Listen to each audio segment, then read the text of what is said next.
જય માતાજી, જય શ્રી કૃષ્ણ મિત્રો. આજે આપણે જોવાના છીએ કે મહિલાઓ વહેલી સવારે ઉઠીને ઘરના દરવાજા આગળ પાણી છાંટો છો તો મહિલાઓ આ વાત ખાસ જાણી લેજો. મિત્રો, આજે એવા 5 ઉપાયો જણાવવા જઈ રહ્યા છીએ કે જો મહિલાઓ આ 5 ઉપાયોનું પાલન કરે તો તેમના ઘરે ક્યારેય પૈસાની તંગી રહેતી નથી. કારણ કે આ 5 ઉપાયો ધન આપનાર દેવી લક્ષ્મીજી સાથે જોડાયેલા છે.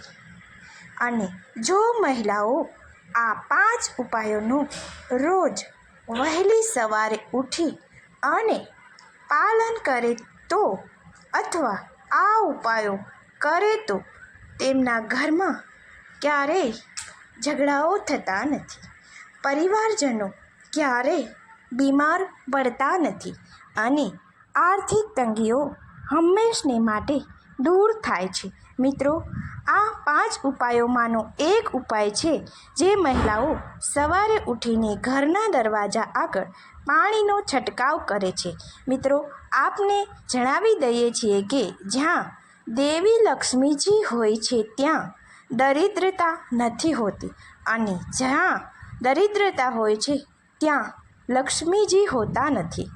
કારણ કે દરિદ્રતા અને લક્ષ્મીજી બંને બહેનો છે, એટલા માટે બંને બહેનો એકી સાથે ક્યારેય નથી રહી શકતી.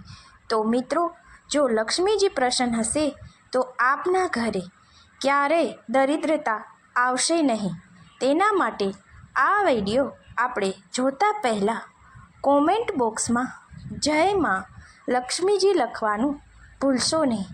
મિત્રો, આજે આપણે જણાવતા આનંદ થાય છે કે આપણા ઘરે રહેલી મહિલાએ એક સાક્ષાત લક્ષ્મીજીનું સ્વરૂપ છે. એટલા માટે જ જો કોઈના ઘરે દીકરીનો જન્મ થાય છે તો એમ કહેવામાં આવે છે કે અમારા ઘરે લક્ષ્મીનું આગમન થયું છે. અને ખરેખર આપણા હિન્દુ ધર્મમાં દીકરીને એટલે કે મહિલાને લક્ષ્મીજીનું સ્વરૂપ માનવામાં આવે છે. અને જો મહિલાઓ આ 5 ઉપાય કરીને ધન આપનાર દેવી લક્ષ્મીજીને પ્રસન્ન કરશે તો તેમના ઘરે ક્યારેય પૈસાની તંગી આવશે નહીં. મિત્રો, હવે આપણે આ ઉપાયો જોવાના છીએ કે જે મહિલાઓ આ ઉપાયો કરશે તેના ઘરે સુખ શાંતિનો વાસ થશે. અને મિત્રો, આપને જણાવી દઉં છું કે લક્ષ્મીજીને હંમેશને માટે શુદ્ધ જગ્યા ગમે છે, જ્યારે દરિદ્રતાને અશુદ્ધ જગ્યા પસંદ છે. તો મિત્રો, લક્ષ્મીજીને પ્રસન્ન રાખવા માટે ઘરની મહિલાએ સૌ પ્રથમ રસોડાને હંમેશને માટે સાફ રાખવું જોઈએ. કારણ કે રસોડામાં માતા લક્ષ્મીનો વાસ હોય છે. એટલા માટે કહેવામાં આવે છે કે જો રસોઈ શુદ્ધ અને સાત્વિક ભાવથી બનાવવામાં આવશે તો જમ્યા પછી તેનું પરિણામ પણ ખૂબ જ સારું મળે છે. મિત્રો, લક્ષ્મીજી રોજ સવારે પૃથ્વી પર ભ્રમણ કરતા હોય છે અને તે રોજની માટે આપણા ઘરે પણ આવતા હોય છે. પરંતુ જ્યારે વહેલી સવારે લક્ષ્મીજી આપણા ઘરે આવે છે ત્યારે જોઈ છે કે પરિવારના તમામ સભ્યો સૂતેલા છે અને ઘરના મુખ્ય દરવાજા આગળ સાફ સફાઈ કરેલી નથી તો લક્ષ્મીજી ત્યાંથી પાછા વળી જાય છે, એટલે કે ઘરમાં પ્રવેશ કરતા નથી. એટલા માટે હંમેશને માટે મહિલાઓએ સૌ પ્રથમ વહેલી સવારે મુખ્ય દરવાજાની સફાઈ કરવી જોઈએ. જો આમ ન કરવામાં આવે તો લક્ષ્મીજીની બહેન દરિદ્રતા આપના ઘરે આવી જાય છે અને જે ઘરમાં આવે છે તે ઘરમાં ખૂબ જ નકારાત્મક ઉર્જાનો વાસ થાય છે. એટલે કે ઘરમાં કોઈ જ પ્રકારની ખાસ વાતો ના હોય છતાં પણ પારિવારિક ઝઘડાઓ થાય છે અને ધંધા નોકરીમાં ખૂબ જ મહેનત કરવા છતાં પણ બરકત દેખાતી નથી. તે ઉપરાંત હંમેશા માટે ઘરમાં કોઈને કોઈ પ્રકારની બીમારીઓ પણ રહે છે. એટલા માટે મહિલાઓએ આ નકારાત્મક ઉર્જાને દૂર કરવા માટે સૌપ્રથમ વહેલી સવારે દરવાજાની સફાઈ કરવી જોઈએ, જેથી કરીને દરિદ્રતા ઘરમાં પ્રવેશે નહીં અને દેવી લક્ષ્મીજી આપના ઘરે વાસ કરે. મિત્રો, ઘરની મહિલાઓએ વહેલી સવારે એટલે કે બ્રહ્મ મુહૂર્તમાં મુખ્ય દરવાજા આગળ પાણી રેડવાનું નથી, પરંતુ પાણીનો છંટકાવ કરવાનો છે. એ વાતનું મિત્રો ખાસ ધ્યાન રાખવું કે આ પાણી તમારે રસોડામાંથી લેવાનું છે અને એ પાણી શુદ્ધ હોવું જોઈએ, એટલે કે પીવા માટે ઉપયોગમાં લેવાતું હોય તેવું લેવાતું પાણી લઈ અને મુખ્ય દરવાજા આગળ છંટકાવ કરવાનું છે. મિત્રો, મહિલાઓએ બ્રહ્મ મુહૂર્તમાં મુખ્ય દરવાજા આગળ પાણીનો છંટકાવ કરતાં પહેલાં ઝાડુથી સંપૂર્ણ રીતે મુખ્ય દરવાજાની સફાઈ કરવી જરૂરી છે અને ત્યારબાદ જ પાણીનો છંટકાવ કરવો જોઈએ, જેથી દેવી લક્ષ્મીજી પ્રસન્ન થાય અને આપના ઘરે હંમેશને માટે વાસ કરે. મિત્રો, ઘરના મુખ્ય દરવાજા આગળ પાણીનો છંટકાવ કરવાથી પિતૃદેવો પણ પ્રસન્ન થાય છે, કારણ કે પિતૃદેવનો વાસ પણ આપણા દરવાજા અને પાણિયારે હોય છે. એટલા માટે હંમેશા પાણિયારું સ્વચ્છ રાખવું જોઈએ અને મુખ્ય દરવાજા આગળ સ્વચ્છ પાણીનો છંટકાવ કરવો જોઈએ. મિત્રો, દરેક ઘરની મહિલાઓએ હંમેશા માટે બ્રહ્મ મુહૂર્તમાં એટલે કે વહેલી સવારે રોજની માટે માટલું ભરેલું પાણી બદલવું જોઈએ અને પાણિયારું સ્વચ્છ કરવું જોઈએ. જે મહિલાઓ દરરોજ પાણિયારે સ્વચ્છ કરશે અને સવારે સ્નાન કર્યા બાદ પાણિયારે દીવો કરશે તો પિતૃદેવની અસીમ કૃપા પ્રાપ્ત થશે, કારણ કે પિતૃદેવો હંમેશને માટે આપના પાણિયારે વાસ કરતા હોય છે. એટલા માટે રોજની વહેલી સવારે અને સાંજે પાણિયારે દીવો કરવાનું ખૂબ જ મહત્ત્વ રહેલું છે, જેથી દરેક મહિલાઓએ અમુક એવો સમય હોય છે ત્યારે પાણિયારાને સ્પર્શ પણ ન કરવો જોઈએ.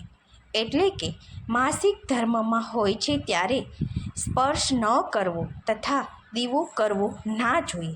જો આમ કરવામાં આવે તો પિતૃદેવ નારાજ થાય છે અને પિતૃદોષથી ઘરમાં પારિવારિક અશાંતિ અને કોઈને કોઈ બીમારીઓનો સામનો કરવો પડે છે. તો જરૂરથી આ બીજો ઉપાય મહિલાઓએ કરવો જોઈએ. તે ઉપરાંત મિત્રો, હવે આગળનો ઉપાય આપણે જોવાના છીએ કે જે છે કે જ્યારે તમે મુખ્ય દરવાજા પર શુદ્ધ જળનો છંટકાવ થયા બાદ ઘરની મહિલાએ પૂજા કરી અને મુખ્ય દરવાજા આગળ એક ગોળ વાટ કે લાંબી વાટનો દીવો પ્રગટાવવો જોઈએ. આમ કરવાથી લક્ષ્મીજી પ્રસન્ન થાય છે અને આપણા ઘરને ધન સમૃદ્ધિથી ભરી દે છે. મિત્રો, જ્યારે લક્ષ્મીજી આપના આંગણે પ્રવેશ કરશે ત્યારે જુએ છે કે આ ઘરે ખૂબ જ પ્રેમભાવપૂર્વક સફાઈ કરેલી છે અને મુખ્ય દરવાજા આગળ લાંબી વાટનો દીવો પણ છે. પછી તે તેલનો દીવો હોય છે કે ઘીનો દીવો, આમ જોઈને ખૂબ જ પ્રસન્ન થાય છે અને હંમેશા માટે આપના ઘરે વાસ કરે છે. જો મિત્રો આવું કરવામાં ન આવે તો લક્ષ્મીજીના બહેન એટલે કે દરિદ્રતા ઘરે અશુદ્ધતા જોઈને પ્રવેશ કરે છે અને ઘરમાં નકારાત્મક ઉર્જાનો વાસ લાવે છે. માટે મહિલાઓએ હંમેશને માટે પાણીયારે દીવો કરવો, ઘરના મુખ્ય દરવાજા આગળ જળનો છંટકાવ કરવો. ત્યાર પછી તેલ કે ઘીનો ગોળ વાટ કે લાંબી વાટનો મુખ્ય દરવાજા આગળ દીવો પ્રગટાવવો જોઈએ. મિત્રો, હવે આગળનો ઉપાય જણાવવા જઈ રહ્યા છીએ એ છે રંગોળી. આપને જણાવી દઈએ છીએ કે જો મિત્રો ઘરના મુખ્ય દરવાજા આગળ નાનકડી રંગોળી બનાવેલી હોય તો લક્ષ્મીજી ખૂબ જ પ્રસન્ન થાય છે. જો મિત્રો આવી રંગોળી રોજને માટે બનાવી ન શકતા હોય તો મુખ્ય દરવાજા આગળ સ્વસ્તિક લગાવેલો હોય તો એને પણ ખૂબ જ શુભ માનવામાં આવે છે. જો સ્વસ્તિક પણ આપ ન બનાવી શકતા હોય તો ઘઉંના લોટથી સ્વસ્તિક બનાવો તો પણ તે શુભ માનવામાં આવે છે. મિત્રો, આપણે જોયું હશે કે મોટી ઉંમરની ઘરની મહિલાઓ હંમેશને માટે સવારે સ્નાન કરીને ઘરના મુખ્ય દરવાજા આગળ સ્વસ્તિક એટલે કે સાથીઓ બનાવે છે અને કંકુના 4 ટપકા કરીને મુખ્ય દ્વારનું પૂજન કરે છે. તેનું મુખ્ય કારણ દેવી લક્ષ્મીજીને પ્રસન્ન કરવાનું છે. જે ઘરની અંદર મુખ્ય દરવાજામાં સ્વસ્તિક લગાવેલો હશે તથા રંગોળી બનાવેલી હશે તેમના ઘરે દેવી લક્ષ્મીજી હંમેશા માટે વાસ કરશે. મિત્રો, હવે આગળનો ઉપાય બતાવી જઈ રહ્યા છીએ તે ખૂબ જ અલગ છે. તો ચલો જાણીએ કે આ ઉપાય કરવાથી શું ફાયદાઓ થાય છે. મિત્રો, તમારે મુખ્ય દરવાજા આગળ એક લોટામાં પાણી ભરી અને મૂકી દેવાનું છે. કળશ તાંબાનો હોય તો તે ખૂબ જ શુભ માનવામાં આવે છે, પરંતુ કળશ તાંબાનો ના હોય તો ટીન કે પિત્તળનો પણ ચાલે, પરંતુ લોખંડનો હોવો ન જોઈએ. આમ કરવાથી લક્ષ્મીજીને આમંત્રણ આપવા સમાન થાય છે. આ પાણી જોઈને લક્ષ્મીજી ખૂબ જ આનંદિત થાય છે અને આપના ઘરે આગમન કરે છે. આ નિયમોનું પાલન કરવાથી ઘરમાં ક્યારેય પૈસાની તંગી રહેતી નથી અને હંમેશને માટે ઘરમાં સુખ શાંતિ બની રહે છે.